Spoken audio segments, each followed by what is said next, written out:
The oil lamp died at exactly 2:17 a.m. There was no wind, no draft slipping through the fragile wooden walls. Just a sudden, hungry darkness swallowing the room in a single breath. Then I heard a slow, rhythmic dragging sound against the ceiling beams. Not the scurrying of rats. Not the settling of the house. It was something heavier, something deliberate. It stopped directly above my mat.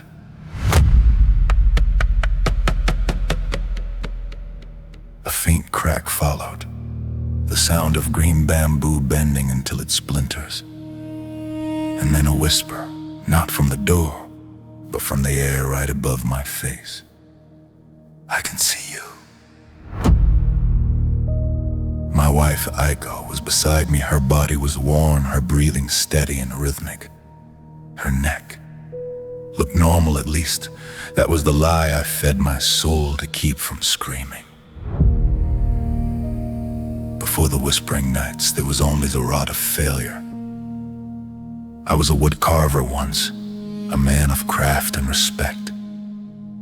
But the world moved on, orders vanished, rice became more precious than gold, and winter. Winter felt like a sentence that would never end. I watched Aiko hollow out. She claimed she wasn't hungry, but I saw her hands tremble. Her stomach didn't just growl, it sounded like an accusé echoing in the silence of our poverty. She found an old woman near the forest edge. I should have turned back. I should have chosen hunger over the smell of incense and iron that filled that woman's shack. "There is a way," the hag muttered, her eyes unblinking, but balance must be stretched. I didn't ask what she meant. That was my second mistake.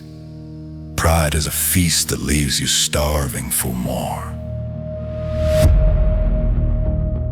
A ritual was silent. A strand of Aiko's hair, a bowl of sake turned black with ink words that felt like cold needles in my ears. The old woman painted symbols along Aiko's throat, the brush dragging so hard it left welts. Offer what connects thought to flesh. Aiko repeated the vow. I release what binds my head to earth, let fortune return. The air didn't just change, it curled.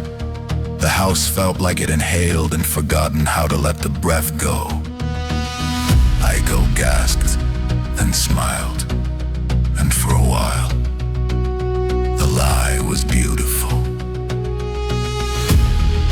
Money returned, neighbors envied us. But every night at 2:17 a.m., the light would die and the ceiling began to breathe. The first time I truly looked, I prayed for blindness. I woke to the sound of stretching, like wet rope being pulled until the fibers scream.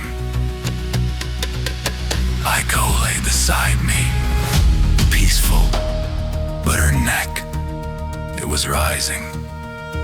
It wasn't a shadow, it was pale, glistening skin extending upward, thinning until it looked translucent. Yet it did not tear. Her head lifted from the pillow, her eyes wide and wet, staring down at me with an awareness that wasn't humor. It climbed toward the rafters, twisting like a pale serpent that had forgotten the limitations of bone.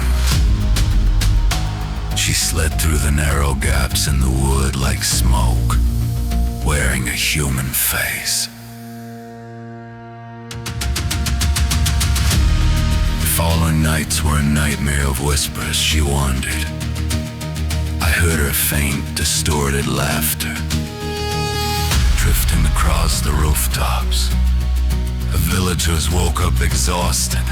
Their life force drained children cried out of face, hovering near their ceilings.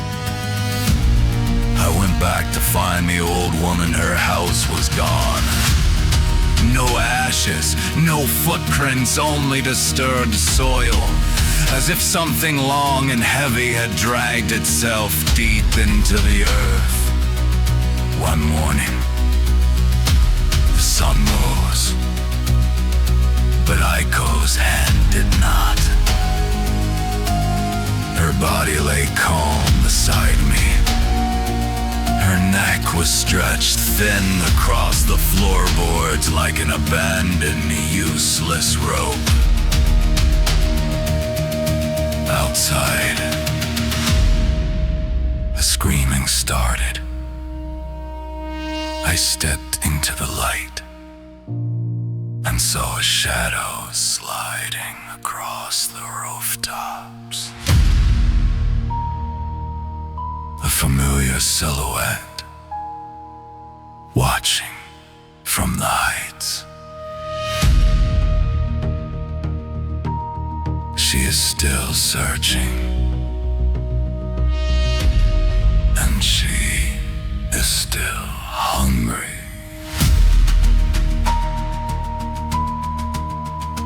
More.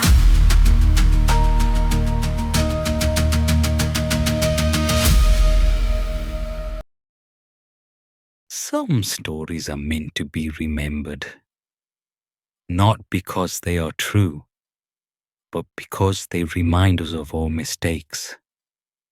Every curse has an origin, and every origin begins with a human choice. This has been Cursed Origins.